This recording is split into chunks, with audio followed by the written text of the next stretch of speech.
मध्य प्रदेश में एक बेचारी महिला के घर में लुटेरे घुसे और उन लुटेरों ने उसको बांधा और उसके पति को उसके सामने ही मार दिया, मर्डर कर दिया और उसके घर से 3 लाख की ज्वेलरी और 50,000 का कैश चुरा के भाग गए। इमेजिन करो उस महिला की हालत जिसने अपने पति को अपने सामने मरते हुए देखा हो। पर इमेजिन करने की जरूरत नहीं है, क्योंकि 36 घंटे बाद ही पुलिस को पता चल गया कि वो 3 लाख की जो ज्वेलरी चोरी करने की बात है ना, वो उसी महिला के रूम के अंदर दुबकी हुई मिली, मतलब छुपाई हुई मिली। बात यह है कि मध्य प्रदेश की इस महिला ने अपने लवर के साथ मिलके 1 लाख रुपए कॉन्ट्रैक्ट किलर को दे के ये सारी प्लानिंग खुद करी। और अजीब चीज देखो आप, इन्होंने फिल्मों और सीरियल्स में देखने के बाद इनकी ये हिम्मत तो हो गई कि इन्होंने मर्डर कर दिया, इतना बड़ा क्राइम, लेकिन 3 लाख रुपए की ज्वेलरी इनसे फेंकी नहीं गई। जो काल होता है ना, काल या वो कर्म कहते हैं जिसको, कर्मा, तो वो ना इनबिल्ट ही होता है। एक लालची औरत जो है वो लालचीपन की वजह से जेल नहीं जाती, लेकिन जैसे ही वो कोई क्राइम करेगी ना, वैसे ही वो जो उसका लालच है वो अपने आप में वेपनाइज हो जाएगा। इसी को ही कर्मा बोल देते हैं। जब मैं ये सारा कुछ पढ़ रहा था ना, तो एक और चीज मेरे को अजीब मिली कि 2015 में इनकी शादी हुई थी और 2017 में इस लेडी का जो है वो अफेयर शुरू हुआ था इसके लवर के साथ। आप एक चीज सोचो, देखो कोई कितना भी बोले, मैं ये नहीं मान सकता कि भाई उसका जो हस्बैंड था ना, उसको पता ना हो, कुछ ना कुछ उसको भनक ना हो इस अफेयर के बारे में। और अगर ऐसा है तो आप उस आदमी की हालत सोच के देखो। लोगों को क्या दिखता है ना, लोगों को सिर्फ वो मर्डर दिखता है। उससे पहले 10 साल का जो इमोशनल टॉर्चर उस आदमी ने झेला होगा, उसकी जो कोर आइडेंटिटी है,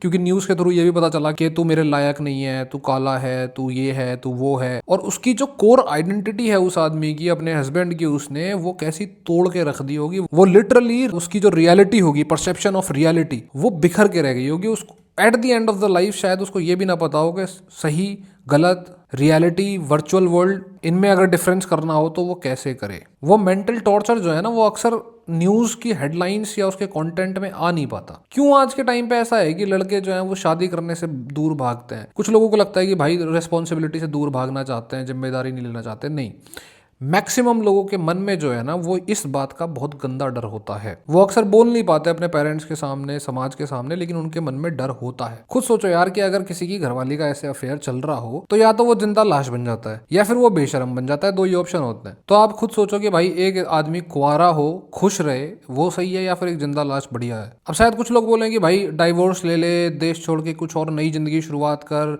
बेवकूफ है उसके साथ लगा। भाई टियर 1 मेट्रोपॉलिटन सिटी में, और जब तुम्हारे बैंक बैलेंस लाखों करोड़ों का हो ना, तो बोलना आसान होता है। जब आप टियर 1 मेट्रोपॉलिटन सिटी में भी रह रहे हो साथ में, टियर 2, टियर 3 और विलेज गांव में रहने वाले जो लोग हैं ना, डाइवोर्स उनके लिए ऑप्शन नहीं हो पाता। वो एनवायरमेंट ऐसा है कि डाइवोर्स नाम की चीज एग्जिस्ट नहीं कर पाती। और किसी तरह डाइवोर्स ले भी लिया तो इस देश का जो लॉ है वो है कहाँ मर्दों के साथ। रेयरली जिनके पास बहुत पैसा है वो तो फिर भी चलो लॉयर अफोर्ड करके कुछ कर भी ले। टियर 2, टियर 3 गाँव में ये नहीं होता है, पॉसिबल नहीं होता।